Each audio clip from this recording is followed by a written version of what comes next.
마태복음 5장 4절, 누가복음 6장 21절 이렇게 보도록 하겠습니다. 제가 읽어드릴게요. 마태복음 5장 4절, 슬퍼하는 사람은 행복하다. 그들은 위로를 받을 것이다. 누가복음 6장 21절, 지금 우는 사람들아 너희는 행복하다. 너희가 웃게 될 것이다. 이 두 구절을 가지고 말씀 나눔을 하도록 하겠습니다. 오늘 말씀 나눔의 제목은 울며 슬퍼하는 자들, 이렇게 팔복 중에 세 번째로 나오게 되는 말씀인데요. 울며 슬퍼하는 자들이라는 제목으로 같이 말씀 나눔을 하도록 하겠습니다. 2014년 4월 16일, 잊을 수도 없고 잊어서도 안 되는 그런 날이죠.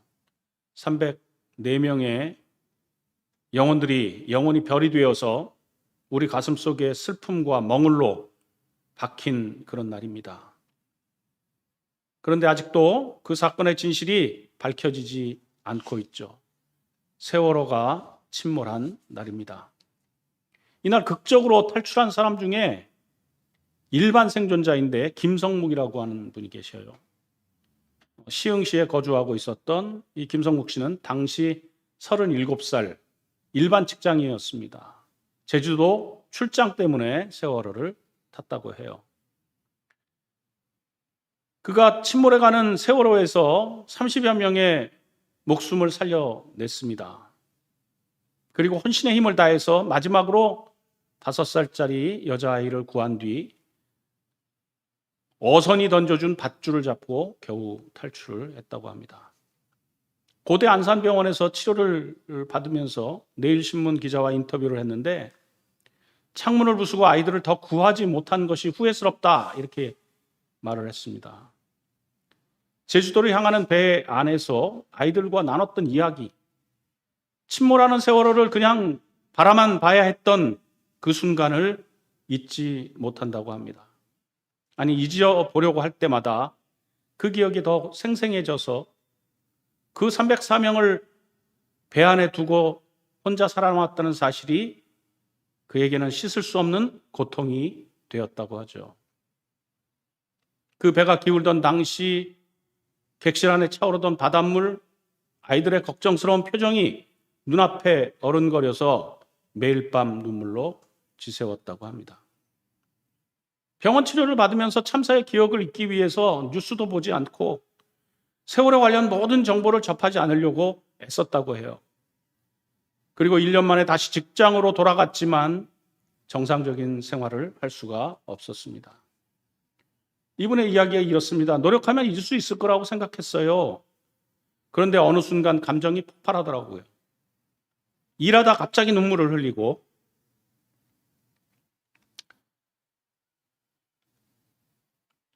모든 걸 포기하고 싶은 생각이 들었어요. 나도 모르는 순간 칼로 자해도 해봤고 내가 왜 살아남았는지 원망스럽더라고요. 그렇게 그는 반년을 버티다 직장을 그만뒀고 그냥 자기 생각이 이끄는 대로 살아보자 마음을 먹었습니다. 그리고 광화문 광장으로 나갔다고 합니다. 처음 유족들을 만나는 게 두려워서 그냥 시민들 사이에 끼어서 노란 리본을 만들고 나눠주는 일을 했다고 합니다. 그러면서 그는 세월호 때문에 함께 눈물을 흘리는 사람이 많다는 것을 알게 됐고 살아남은 게 미안해서라도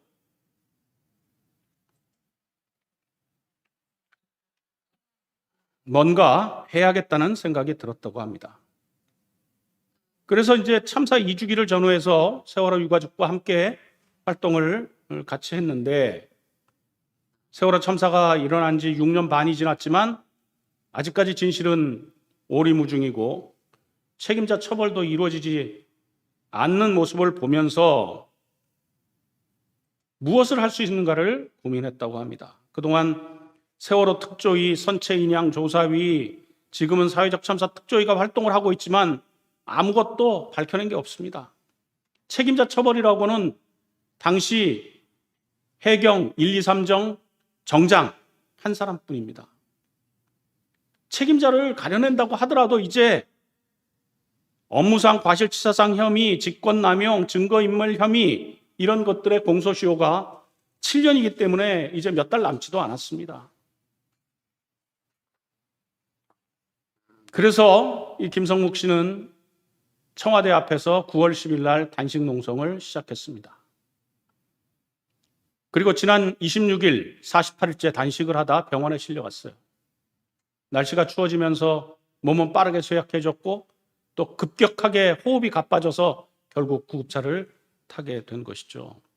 간 손상과 탈수가 심해서 병원 치료를 받았는데 김성묵 씨는 12월 4일 병원에서 나와서 다시 49일째 단식을 시작하고 지금 청와대 앞에 노숙을 하고 있습니다.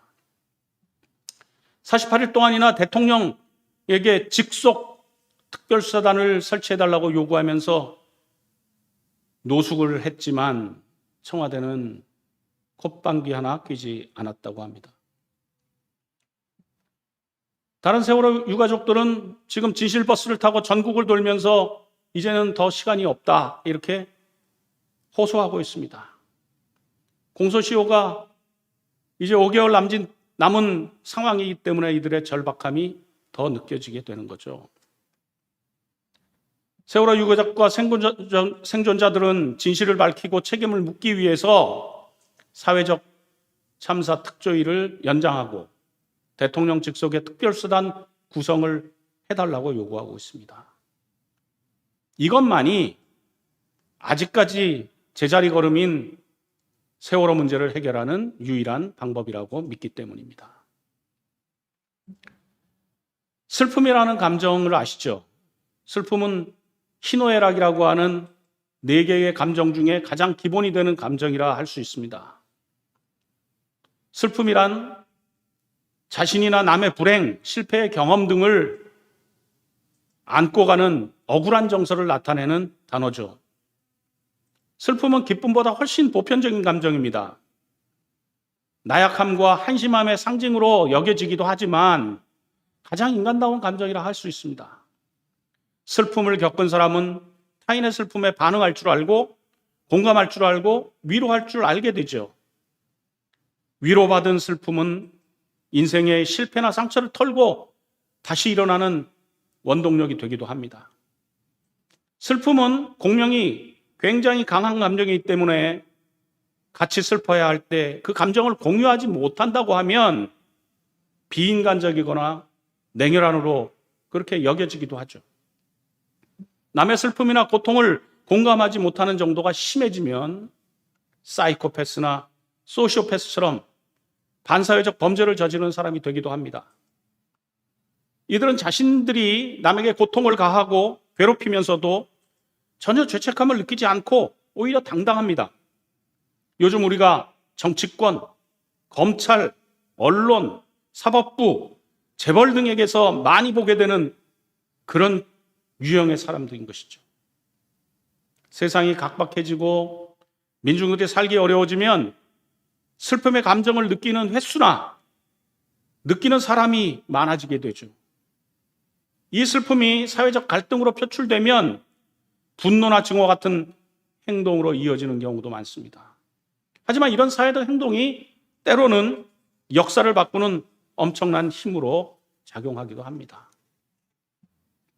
슬픔이 강해지면 사람들은 눈물을 흘립니다. 울고 나면 개운하다고 느끼는 그런 사람들이 많죠. 울음이 슬픈 감정을 정화시키기도 한다.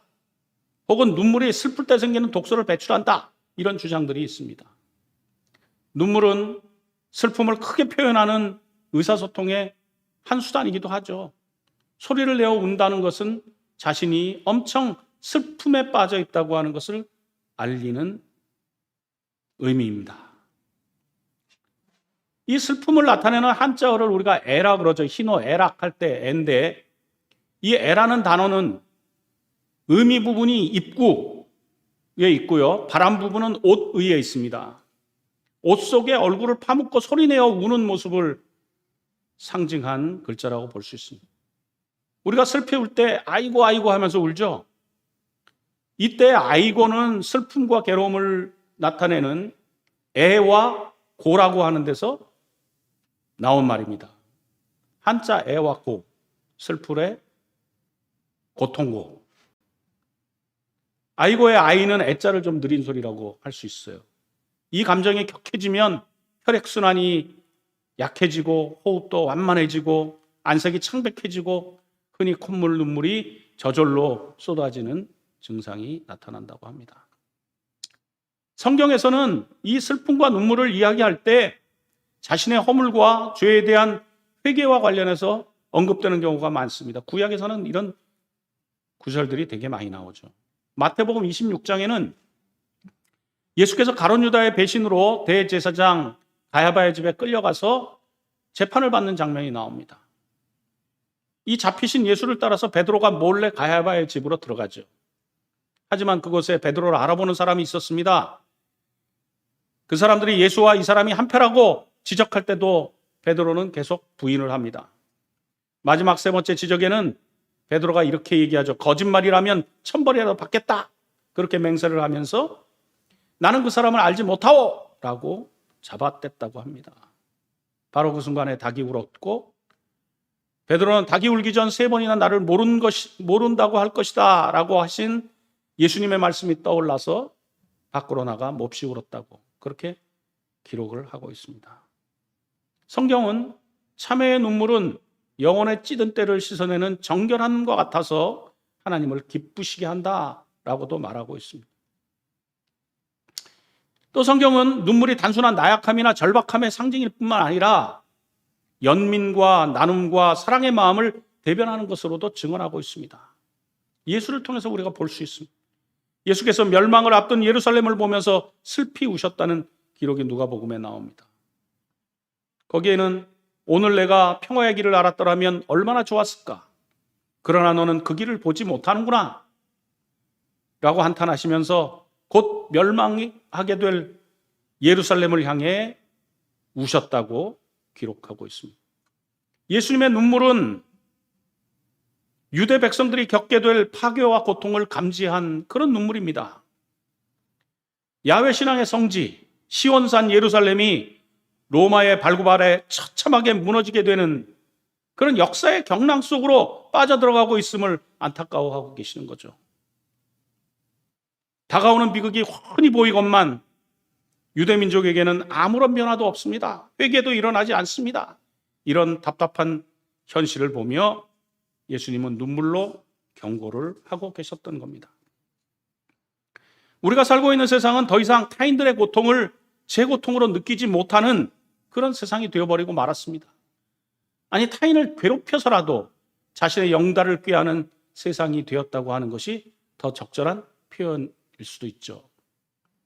타인에 대한 공감 능력이 결여된 이 세상은 우리에게서 슬퍼하는 능력마저도 빼앗아 버리고 말았습니다.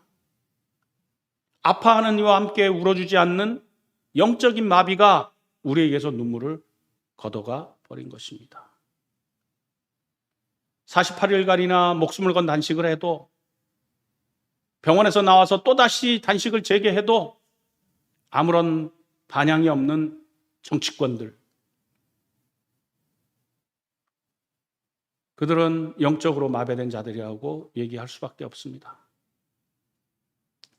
그러니 누구를 위해 함께 슬퍼하고 울어줄 수 있다면 이 세상은 아직 희망이 있다고 볼 수도 있겠죠.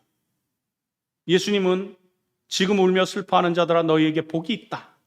너희가 웃게 되고 위로받게 될 것이다 라고 선언하고 있습니다. 이 말씀을 보면서 우리는 예수님이 그 시대 민중들의 가장 보편적인 감정에 공명하고 있는 것을 알 수가 있는 것이죠. 타인과 마음을 함께 나누는 공감이 커진다고 하면 그것은 시대 변혁의 큰 동력이 될 수도 있습니다. 예수님 역시 슬픔과 눈물을 흘리며 살 수밖에 없는 당시의 민중들과 공감을 통해 새로운 세상, 하나님 나라를 만들어 가려 하신 것이죠. 우리가 좋아하는 시인 중에 윤동주라는 시인이 있습니다. 일제강점기에 인간의 삶과 고뇌를 사색하고 일제강압에 고통받는 조국의 현실을 가슴 깊이 아파했던 젊은 시인이었습니다. 그분이 남긴 시가 많이 되지는 않는데 그 중에 팔복이라는 시가 하나 있어요. 이런 시입니다. 마태복음 5장 3절에서 12절 슬퍼하는 자는 복이 있나니. 슬퍼하는 자는 복이 있나니. 슬퍼하는 자는 복이 있나니. 슬퍼하는 자는 복이 있나니. 슬퍼하는 자는 복이 있나니. 슬퍼하는 자는 복이 있나니. 슬퍼하는 자는 복이 있나니. 이렇게 8번을 반복하고 있습니다. 그리고 마지막 구절이 저희가 영원히 슬플 것이요. 이렇게 마무리를 하고 있습니다. 윤동주는 그의 시 팔복에서 슬퍼하는 자는 복이 있나니라는 구절을 8번이나 반복을 합니다. 마태복음 5장 3절에서 12절까지는 팔복에 대한 말씀인데 그 팔복이 슬픔으로 가득 채워진 것이죠. 시인은 슬퍼하는 자에게 복이 있을 것이라고 거듭거듭 말하면서 슬퍼할 수밖에 없는 조선인들에게 슬픔으로 그 고통을 넘어서라고 격려하고 있는 것입니다. 그 시절 식민지 한반도에 예수님이 오셨다면 느꼈을 그 슬픔을 시인이 공감하고 있기 때문에 이런 시를 쓸 수 있게 되지 않았나 생각해 봅니다. 윤동주는 독립투쟁의 일선에서 장렬하게 사나운 투사도 아니었습니다. 당대의 이름이 널리 알려진 시인도 아니었습니다. 하지만 식민지의 암울한 현실 속에서 민족에 대한 사랑과 독립의 절절한 소망을 하늘과 바람과 별과 시에 견주어서 노래한 민족 시인이었죠. 자신의 시와 삶을 일치시키려고 애썼습니다. 잎새에 이는 바람에도 괴로워했던 그의 시정시는 어느 투사 못지않게 치열했다고 생각됩니다. 별을 노래하는 마음으로 모든 죽어가는 것을 사랑해야지. 그리고 나에게 주어진 길을 걸어가야겠다는 서시의 구절이 우리 가슴을 후벼팝니다. 그는 모진 풍파 속에서도 독립한 나라를 희망하며 자신에게 주어진 길을 가다가 결국 제 목숨을 민족의 재단에 바쳤습니다.